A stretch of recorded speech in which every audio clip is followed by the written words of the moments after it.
আসসালামু আলাইকুম এভরিওয়ান। গত কয়েকদিন আগে কিং কোয়েল সম্পর্কে ছোট্ট একটা ব্লগ বা ভিডিও আমি আপলোড করি আমার ইউটিউব চ্যানেলগুলোতে। তারপর থেকে আলহামদুলিল্লাহ কিং কোয়েলগুলো সেল হতে শুরু করেছে।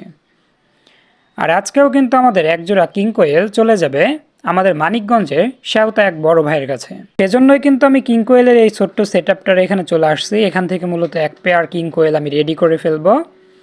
আর এটা হচ্ছে আমাদের এখানে দুইটা মেল ছিল, দুইটার ভিতর বেস্ট মেলটা যেটা হচ্ছে সবচেয়ে সুন্দর। যেহেতু বড় ভাই আমাদের থেকে নেবে আর আমাদের যেহেতু সবগুলোই সেল করার জন্য আমরা চেষ্টা করি সবসময় কিন্তু ভালো কিছুই আমাদের কাস্টমারদের দেওয়ার জন্য। আর সেজন্য মূলত এই ক্লাসিক মেলটাকে ধরে নিলাম।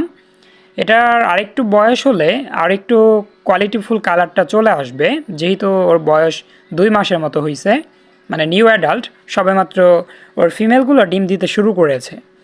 বয়স হলে কিন্তু আরও গাঢ় কালারটা চলে আসবে। সাধারণত কিং কোয়েলে কিন্তু মেলের কালারটা আসে, ফিমেলটা কিন্তু যে কোনো কালার হতে পারে। ক্লাসিক মেলগুলো কিন্তু সবই এক কালারের হয়ে থাকে। মেলগুলো বিভিন্ন কালারের হতে পারে, কিন্তু ফিমেলের তুলনায় মেলের কারণেই কিন্তু কিং কোয়েলের চাহিদাটা বা জনপ্রিয়তা আসলে মেলগুলোর কালারের জন্যই হয়ে থাকে। আপনাদের যদি কারো প্রয়োজন হয় অবশ্যই কিন্তু আমাদের সঙ্গে যোগাযোগ করতে পারেন। আমরা কিন্তু আগে থেকে বক্সটাকে কেটে রেডি করে রেখে দিয়েছিলাম।